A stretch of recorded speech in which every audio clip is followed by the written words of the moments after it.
Good evening, ladies and gentlemen. Welcome to the Santa Fe Opera.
Hello and good evening from the Crosby Theatre at the Santa Fe Opera. It's my distinct pleasure to welcome you to the second episode of Songs from the Santa Fe Opera, a series that pays tribute to the 5 originally scheduled opening nights of the 2020 season. Tonight we celebrate the opening night of Mozart's The Magic Flute. I'm opera baritone Anthony Michaels-Moore. I am obviously not from around these parts, but I'm lucky enough to call this gorgeous state and Santa Fe my home. Please take a moment to pour a glass of champagne or a pint for tonight's programme, and remember to share photos of your at-home tailgate with the hashtags #ShowUsYourTailgate and SFO Fashion. I first came to Santa Fe and the Santa Fe Opera in 2004 to sing the title role in a production of Verdi's Simone Boccanegra. Now, as a proud Englishman used to subdued English summers, I'd never before experienced anything quite like Santa Fe's consistent sunshine and big blue open skies. At first, the altitude and dryness took some getting used to, but after a couple of weeks of extra water hydration and humidifiers on high at night, I adjusted to this climate. That summer season, I enjoyed one of the most rewarding experiences in my performing career so far, and knew that I'd discovered a very special opera company and part of the world. Since that time, over the past 16 years, I've returned to the Santa Fe Opera stage to sing the title role in Falstaff, Germain in La Traviata with Nathalie Dessay, the role of Robert Crosby in the world premiere of Paul Moravich's The Letter, the title role in Mozart's The Impresario, the Emperor in Stravinsky's Le Rossignol, and most recently, Reverend Monroe and Pangle in the world premiere of Jennifer Higdon's Cold Mountain. In between all of this, I immigrated from the UK to New Mexico in 2012, and I credit the Santa Fe Opera with not only rewarding professional achievements, but also rich personal experience, because it's here I met my wife, who works for the company. Together, we have 2 young children and now make our full-time home here in Santa Fe. As this is an open-air theatre, the weather often plays a leading role in performances, whether it's spectacular lightning displays around the theatre and beyond to the Jemez and Sangre de Cristo mountains, or short, sharp torrential rainstorms, or 40-mile-an-hour winds, which I remember during a fated performance of The Letter in 2009 with Patricia Rosset, when our large, heavy dining table and all its settings threatened to disappear with the winds into the orchestra pit.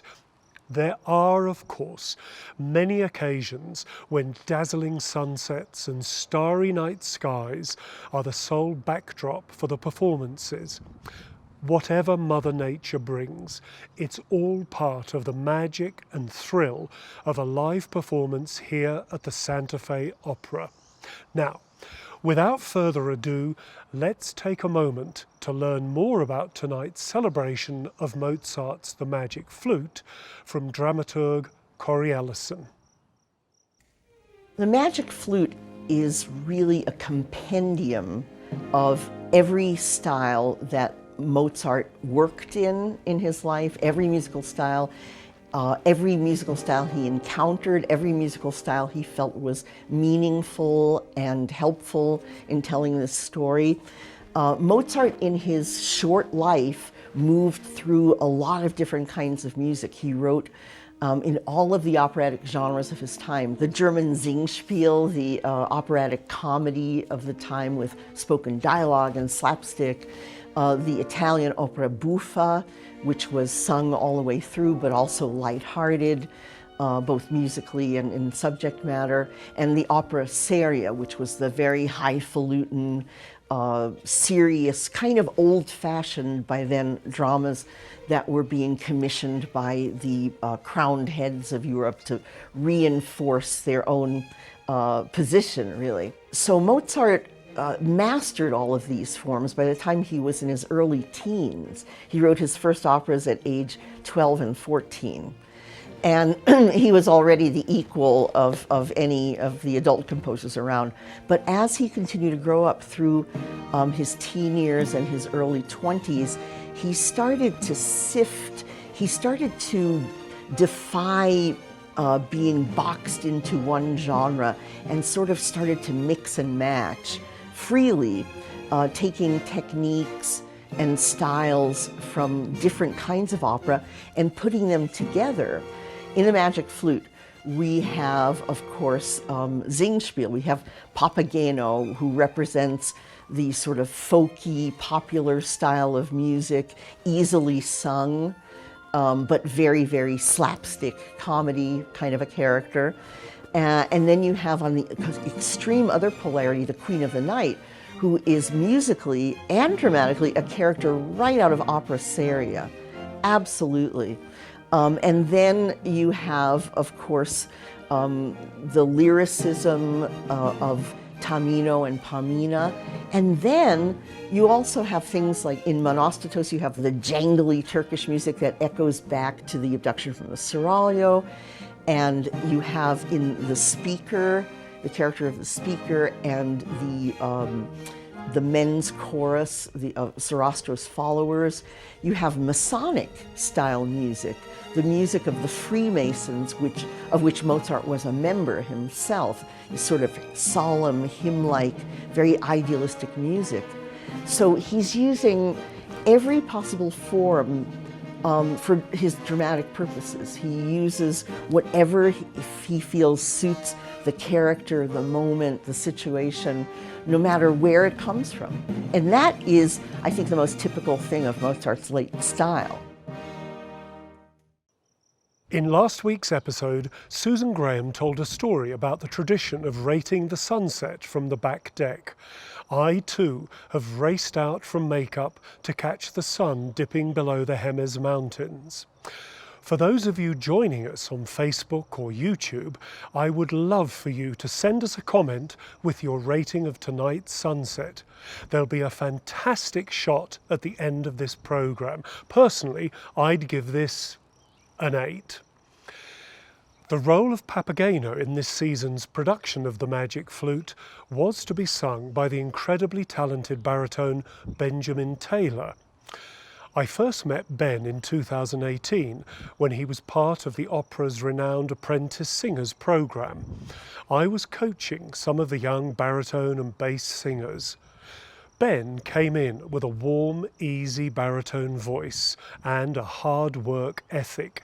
He returned as an apprentice again in 2019, and this summer he was looking forward to making his debut as a principal singer.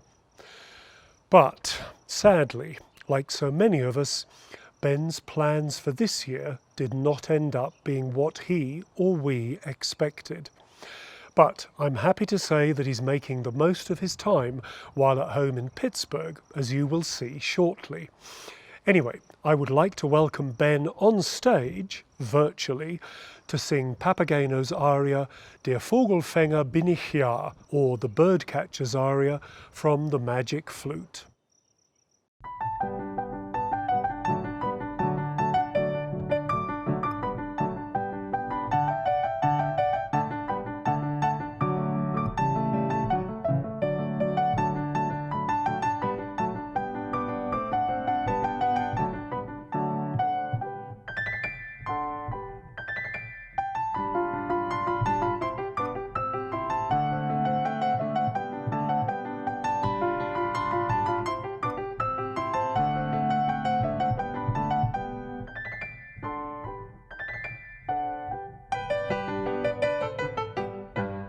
Der Vogelfänger bin ich ja stets Lustigkeit, so hopsasa. Ich Vogelfänger bin bekannt, bei alt und jung im ganzen Land.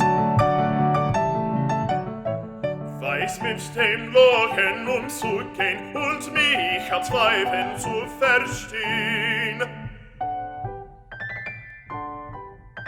Drum kann ich froh und lustig sein, denn alle Vogel sind ja mein.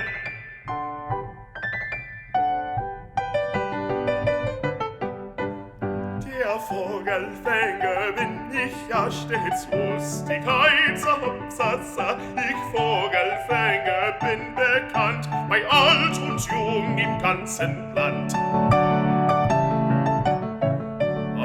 Für Mädchen möchte ich fing sie duzen weiß für mich. Dann sperrte ich sie bei mir ein und alle Mädchen wären mein.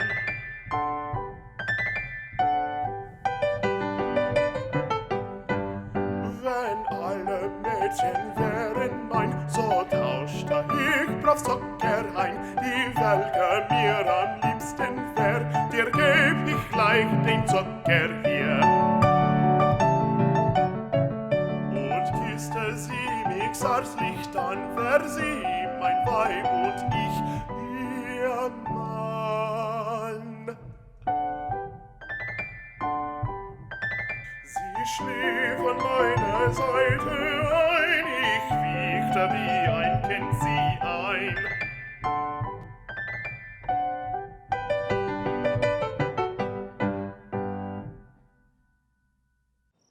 Bravo, Ben. I can't wait until we have the good fortune to welcome you back to the Santa Fe Opera stage in person. The next piece from the Magic Flute is renowned for its virtuosity and, put simply, its magic.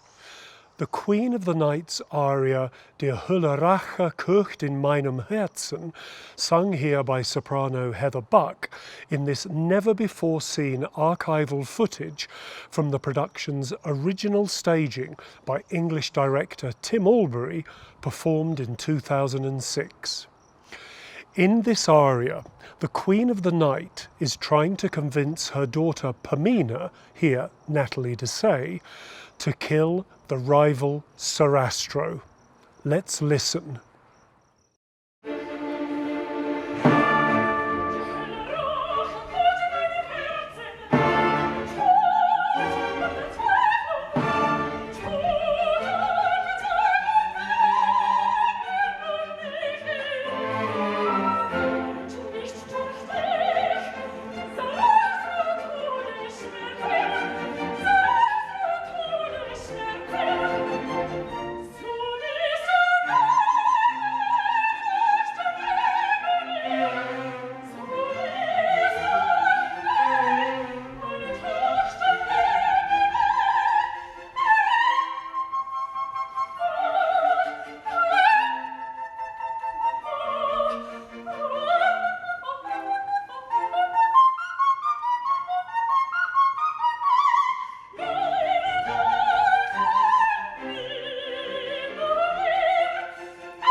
Wow, I think the Queen is angry. I certainly would not want to be the aim of her ire. Brava, Heather. And thank you for allowing us to dip into the Santa Fe Opera home movies for that special treat. And now we will meet Pamina, the Queen of the Night's daughter and lover of Prince Tamino. Near the end of the opera, she longs for Tamino to speak to her and sings an aria of grief and sadness because she doesn't know he's taken a vow of silence and instead thinks he no longer loves her. This season was to feature soprano Joélle Harvey's Santa Fe Opera debut, singing the role of Pamina. A native of New York State, Joélle has quickly established herself as a noted interpreter of a broad range of repertoire, specializing in Handel, Mozart, and new music. I'm delighted to welcome Joélle to this opening night. She joins us from Virginia to not only sing Pamina's aria, but accompany herself on the piano. Ladies and gentlemen, I give you Joélle Harvey.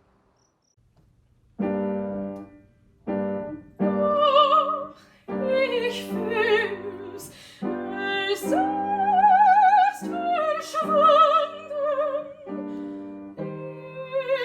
ewig hin, der Liebe Glück, ewig hin, der Liebe Glück.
Thank you, Santa Fe Opera, for allowing me to be a part of this production.